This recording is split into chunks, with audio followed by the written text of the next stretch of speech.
Hello students, welcome to Acumen. Students, Rajasthan public service commission ने assistant engineer की 1014 number of vacancies release की हैं। आप देख सकते हैं इसका नोटिफिकेशन आज रिलीज हो गया है।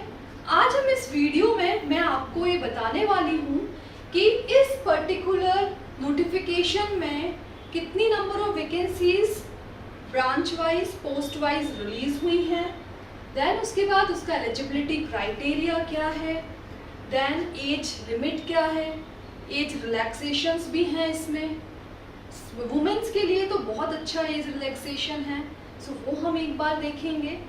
देन उसके बाद इसका एग्ज़ाम पैटर्न क्या है, वो सब चीज़ें हम आज के वीडियो में समझने वाले हैं। चलिए देखते हैं स्टूडेंट्स, ये जो राजस्थान पब्लिक सर्विस कमीशन का जो नोटिफिकेशन रिलीज हुआ है उसके बारे में हम एक बार समझ लेते हैं। उसके पहले मैं एक छोटी सी जानकारी आपको देना चाहती हूँ स्टूडेंट्स। देखिए, ये जो एग्ज़ाम है बेटा, आप भी देख रहे हैं अभी कुछ दिन पहले एसएससी सीबीटी 1 हुआ था। देन उसके बाद उसके बीच में बहुत सारे पीएसयूज़ के एग्ज़ाम का नोटिफिकेशन रिलीज़ हुआ था, उसका जानकारी भी मैंने आपको प्रोवाइड किया था। देन अभी रिसेंटली आरआरबी में भी वैकेंसीज रिलीज़ हुई हैं, ओके। एंड अभी आप देख सकते हैं आज एक नई वैकेंसी है जो राजस्थान पब्लिक सर्विस कमीशन में रिलीज़ हुई है। पीएससीज है ना, स्टेट पीएससीज हैं ये। जैसे गुजरात का पीएससी होता है जीपीएससी, सिमिलरली आरपीएससी होता है। आपने एमपीपीएससी सुना होगा, Madhya Pradesh public service commission, Bihar public service commission, similarly Rajasthan public service commission, है ना। सबसे पहले हमें पता होना चाहिए कि ये जो एग्ज़ाम है वो क्या है ना। बहुत से स्टूडेंट्स को तो ये पता भी नहीं होता है। अभी जो भी स्टूडेंट्स पास आउट हो जाते हैं उनके लिए ये सारे एग्ज़ाम्स बहुत ज़्यादा इम्पॉर्टेंट होते हैं। अगर जो भी स्टूडेंट गवर्नमेंट एग्ज़ाम को टारगेट कर रहा है कि उसको गवर्नमेंट जॉब ही चाहिए, तो पास आउट होने के बाद उनके पास लाइन से बहुत सारे नोटिफिकेशन रिलीज़ होते हैं, उनको वो फॉर्म फिलिंग करते हैं एंड देन उसके बाद रिवीजन करके वो उस पर्टिकुलर एग्ज़ाम के लिए बैठते हैं पेपर देने के लिए। ओके स्टूडेंट्स, तो याद रखिएगा, आप समझ तो गए मैं क्या बोल रही हूँ आप लोगों को कि बेटा हमेशा पास आउट होने के बाद हमारे पास इतना समय नहीं होता है कि आप अगर कोई दो पेपर के बीच में 1 महीने का गैप है तो आप 1 महीने में पूरे सब्जेक्ट्स जो आपने इंजीनियरिंग के 3 साल इसलिए बोल रही हूँ क्योंकि फर्स्ट ईयर तो हम कॉमन सब्जेक्ट्स पढ़ते हैं, ओके। सो जो रिमेनिंग 3 इयर्स उसमें पूरे आप 3 साल में जितने भी सब्जेक्ट्स आपके होते हैं इम्पोर्टेंट, सारे आपको इन जो भी आपके एग्ज़ाम्स होते हैं बोल सकते हैं जीपीएससी हो गया, आरआरबी हो गया, एसएससी हो गया, इन सब में टेक्निकल्स तो सेम ही होता है ना। सो इन सब में आप कैसे रिवीजन कर सकते हैं, तो इसलिए जब भी आपका जो इंजीनियरिंग वाला समय होता है, जो इंजीनियरिंग वाले जो 4 साल होते हैं वो बहुत इम्पॉर्टेंट होते हैं। जो भी स्टूडेंट गोल किया हुआ है कि उसको गवर्नमेंट जॉब ही करना है, तो जब वो इंजीनियरिंग कर रहा होता है तो उसके लिए 4 साल बहुत इम्पॉर्टेंट होते हैं, उसको सेमेस्टर वाइज पढ़ाई करनी पड़ेगी। फॉर एग्जाम्पल बेटा आपका जून एंड में आपके पास डिग्री आ गई, अब 1 जुलाई ही से देख लीजिए आप बहुत सारे नोटिफिकेशन रिलीज होने लग जाएंगे, पीएसयूज़ के होने लग जाएंगे, एसएससी का आ जाएगा, फिर आरआरबी का आने लग जाएगा, फिर अदर पीएससीज़ के आने लग जाएंगे।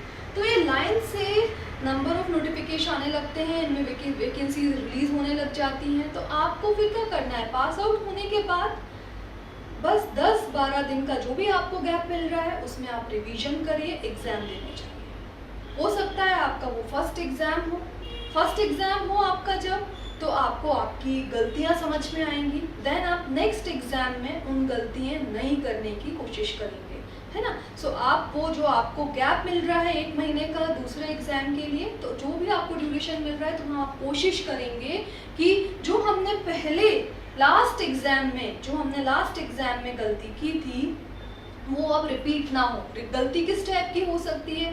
हो सकता है आपको एक कोई भी पर्टिकुलर टॉपिक का कॉन्सेप्ट अच्छे से क्लियर नहीं था, आपने उससे क्वेश्चन अटेम्प्ट कर दिया और वो गलत हो गया, है ना। मार्किंग, जब अपन बबल मार्क करते हैं, बबल फिल करते हैं, उसमें कोई गलती हो गई है, टाइम मैनेज नहीं कर पाए, तो ये सारी चीज़ें होती हैं जो स्टूडेंट्स फेस करते हैं जब वो फर्स्ट एग्ज़ाम देते हैं या सेकेंड एग्ज़ाम देते हैं, है ना। तो ये सारा आप धीरे धीरे रिमूव करने की कोशिश करते हैं। अच्छे से पढ़ लो और पेपर देने चले जाओ, पेपर क्लियर हो जाए, ऐसा नहीं होता है। बहुत सी चीज़ें आपको देखना पड़ता है, आपको टाइम मैनेजमेंट करना पड़ता है, फिर आपको जो अपन के पास बबल वाली OMR शीट होती है उसको अच्छे से केयरफुली फिल करना होता है। ये सारी चीज़ें भी बहुत इंपॉर्टेंट होती हैं। ओके स्टूडेंट्स, तो बिल्कुल मेरी बात को याद रखिएगा, जो भी अभी रनिंग सेमेस्टर में है वो सीरियसली पढ़ना स्टार्ट करते हैं। आप खुद देख लीजिए, पास आउट होने के बाद बहुत सारी वैकेंसीज होती हैं, है ना। कॉम्पिटिटिव एग्जाम की, गवर्नमेंट जॉब में बहुत सारी टेक्निकल वैकेंसीज रिलीज होती हैं। आप एलिजिबल होते हैं वो देने, जैसे ही आप पास आउट हो जाते हैं।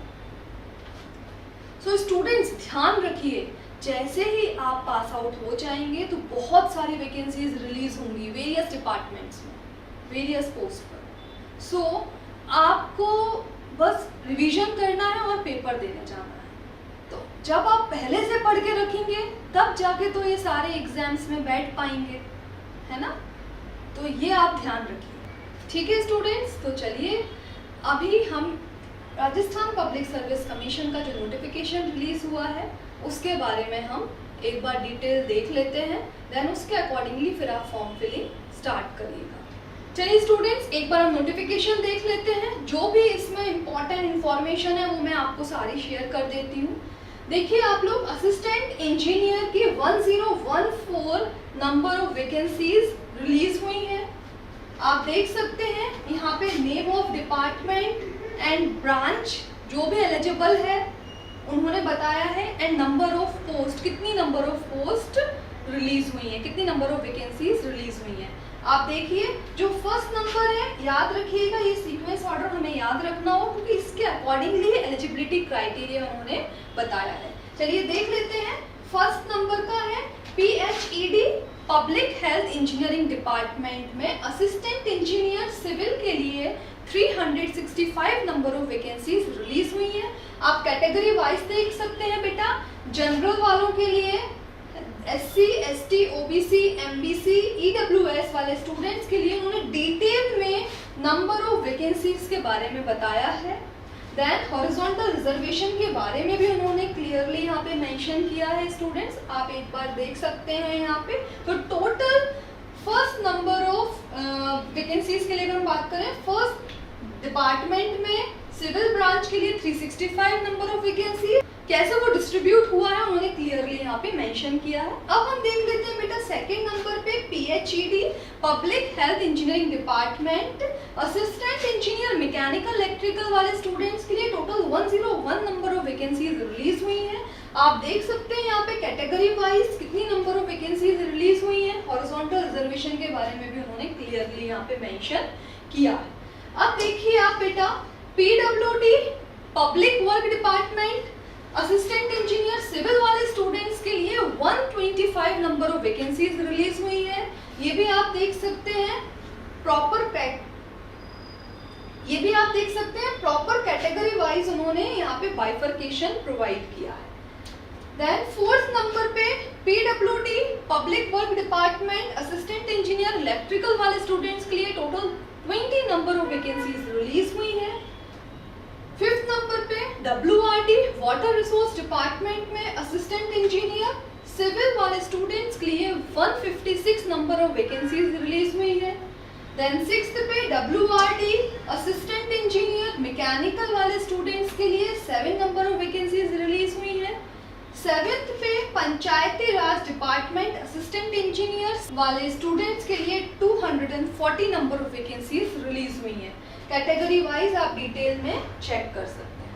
अब आप देखें यहाँ पे उन्होंने बहुत सारे एब्रिविएशन प्रोवाइड किए हुए हैं। आप देख सकते हैं यहाँ पे जनरल वुमेन, देन उसके बाद WD, DV, तो इन सब के बारे में इन्होंने यहाँ पे देखिए आप जो भी एब्रिविएशन उन्होंने यूज़ किए हैं उसके बारे में उन्होंने डिटेल में बताया है। ये इसलिए बता रही हूँ कि यहाँ पे ये वीडियो वो स्टूडेंट्स भी देख रहे हैं जो अभी सेमेस्टर में हैं, पास आउट वाले स्टूडेंट्स को भी ज़्यादा इन्फॉर्मेशन रहती नहीं है, तो एक बार आपको ये पता होना चाहिए।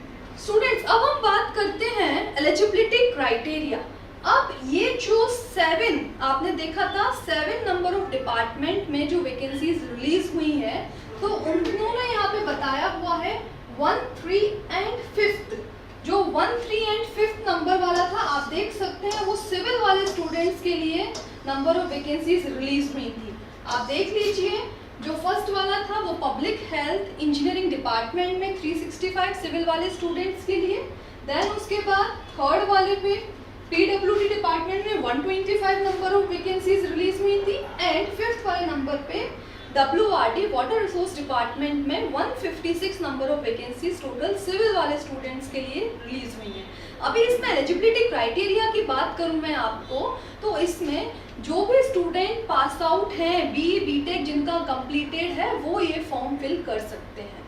ओके स्टूडेंट्स, इसमें कंपलसरी आपका BE BTech कंप्लीट होना चाहिए।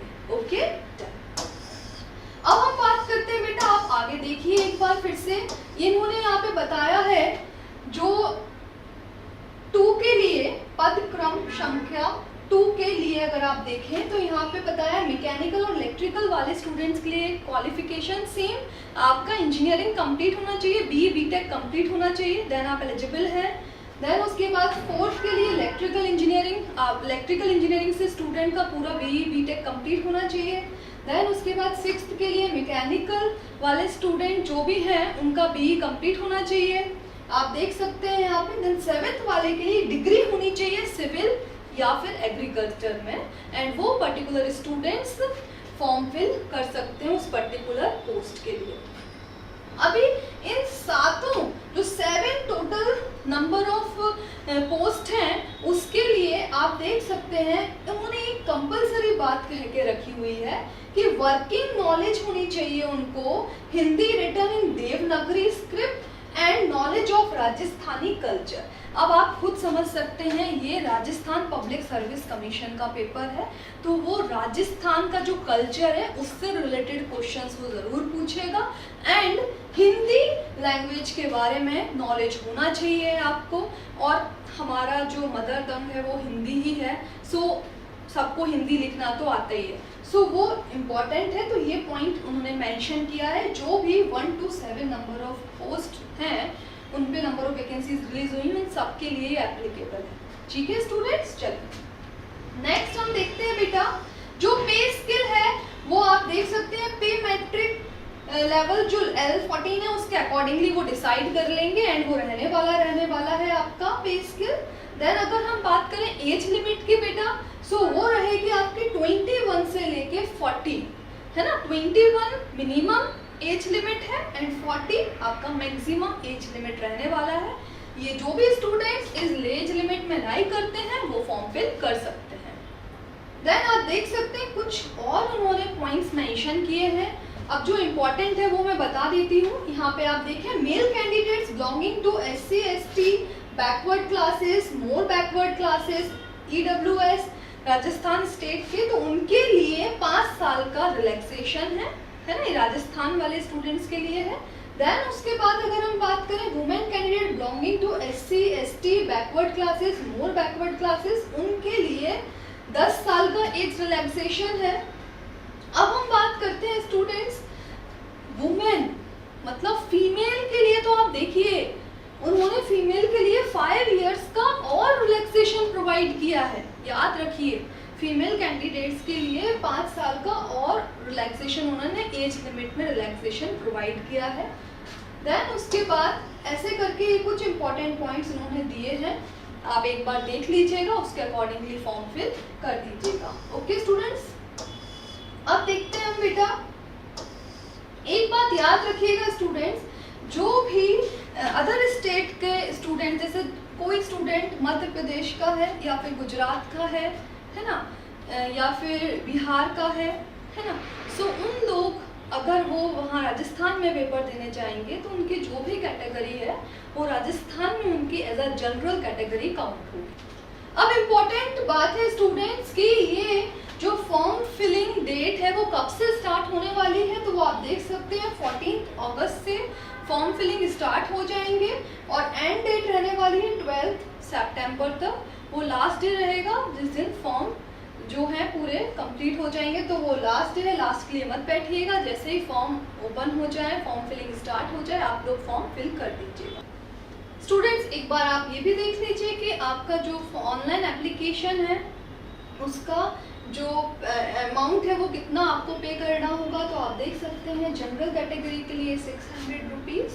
देन उसके बाद अगर हम देखें अनुसूचित जाति, अनुसूचित जनजाति, पिछड़ा वर्ग, इन सब के लिए 400 रुपये एंड दिव्यांगजन स्टूडेंट्स के लिए 400 रुपये का आपको भुगतान करना पड़ेगा, तो आपके ऑनलाइन एप्लीकेशन फॉर्म सबमिट हो जाएगा। ओके स्टूडेंट्स, तो याद रखिएगा इस पॉइंट को भी। अब हम बात करते हैं scheme of examination. Important point है कि हमें पता चल गया है कितनी नंबर ऑफ वैकेंसीज रिलीज हुई हैं, department wise, post wise, branch wise. Then eligibility criteria क्या थी, एज लिमिट क्या थी, पे स्केल क्या थी, है ना। ये हमने बेसिक चीज़ें हमें पता चल गई हैं। अब मेन है आपका क्या, scheme of examination, paper pattern, exam pattern. So अभी हम उसके बारे में डिस्कस कर लेते हैं। आप देख लीजिए यहाँ पे 2 पेपर होने वाले हैं बेटा, प्रिलिमिनरी एग्जाम एंड मेंस। ठीक है, 2 एग्जाम्स आपके होने वाले हैं, प्रिलिमिनरी एग्जाम देन मेंस। सो इन दोनों को आप देखें, इन्होंने ये और डिटेल में यहाँ पे बताया है। जो पेपर 1 रहेगा आपका, जो प्रीलिम्स रहेगा, प्रिलिमिनरी एग्जाम रहने वाला है, वो आपके 2 सेक्शन में पेपर पूछा जाएगा। जो सेक्शन ए रहेगा वो कंपलसरी पेपर रहने वाला है आपका, general knowledge and general science including general knowledge of Rajasthan and its geography, economy and culture. So ये आपका पेपर 1 रहने वाला है, सेक्शन ए बोल सकते हैं, पेपर A1 बोल सकते हैं हम। ये कंपलसरी पेपर रहेगा एंड पेपर 2 जो रहेगा आपका सेक्शन बी, जो कि ऑप्शनल पेपर रहेगा आपके ब्रांच के अकॉर्डिंगली। आप सिविल से हैं, इलेक्ट्रिकल से हैं, मैकेनिकल से हैं या एग्रीकल्चर इंजीनियरिंग से हैं, सो उसके अकॉर्डिंगली दोनों पेपर 200-200 नंबर के हैं। ये तो टोटल है ना, ये आपका प्रिलिमिनरी एग्जाम के लिए उन्होंने बाइफर्केशन बताया है। ठीक है, सो 200 नंबर का आपका रहने वाला है कंपलसरी पेपर, ऑप्शनल पेपर आपका रहने वाला है अगेन 200 नंबर का, दोनों में 2-2 घंटे आपको दिए जाएंगे। तो ये तो हो गया आपका प्रिलिमिनरी एग्जाम के बारे में, पैटर्न क्या रहने वाला है। देन हम बात करते हैं अब आपका मेंस का, है ना। सो मेंस के लिए अगर हम बात करें तो आप देख सकते हैं मेंस के लिए पेपर 1 रहने वाला है हिंदी, देन पेपर 2 रहेगा सोशल एस्पेक्ट्स ऑफ इंजीनियरिंग, तो ये दोनों 100 मार्क्स के रहेंगे।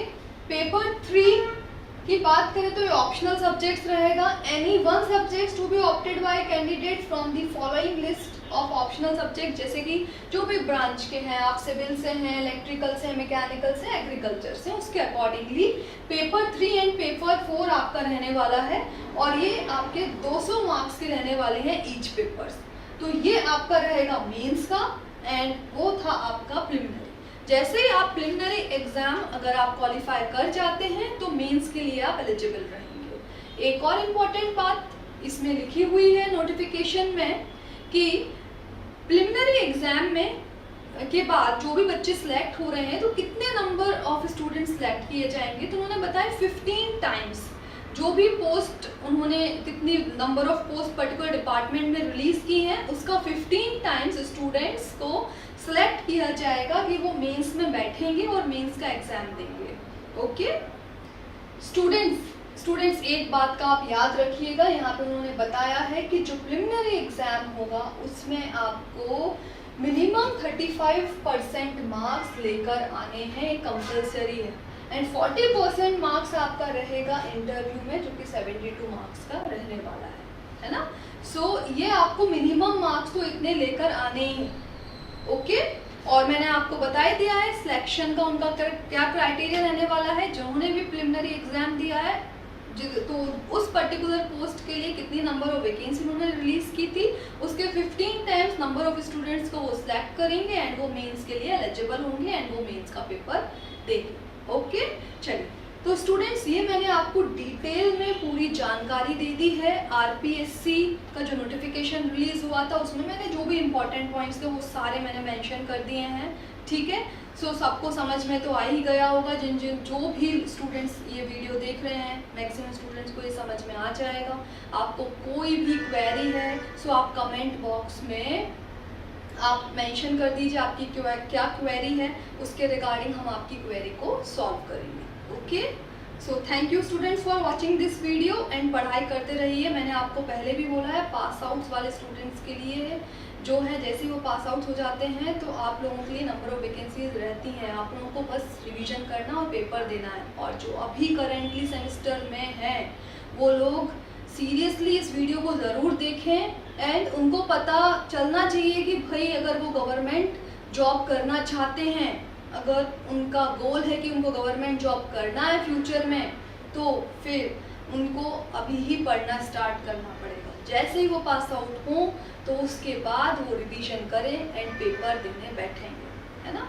बहुत कम लोग होते हैं जो फर्स्ट अटेम्प्ट में ही पेपर क्लियर हो जाए। बहुत अच्छी बात है, अगर उनका हो जाए तो बहुत ही अच्छी बात है, बट कुछ स्टूडेंट्स नहीं होते हैं जिनका पहली बार में ही पेपर निकल जाए, उनको बहुत मेहनत करनी पड़ती है। तो वो मेहनत जो करते हैं तो उसमें कैसे मेहनत करते हैं, उनका जो भी लास्ट एक्सपीरियंस रहता है पेपर का, उससे वो कुछ ना कुछ सीखते हैं, देन उसके ऊपर मेहनत करते हैं, जिससे दूसरे पेपर में जो अपकमिंग आ रहा है उसमें कोई गलती नहीं होनी चाहिए। इस कारण से उनकी जो मेहनत उनने की है फिर उनका पेपर निकलता है। क्लियर हुई बात? Thank you students for watching this video.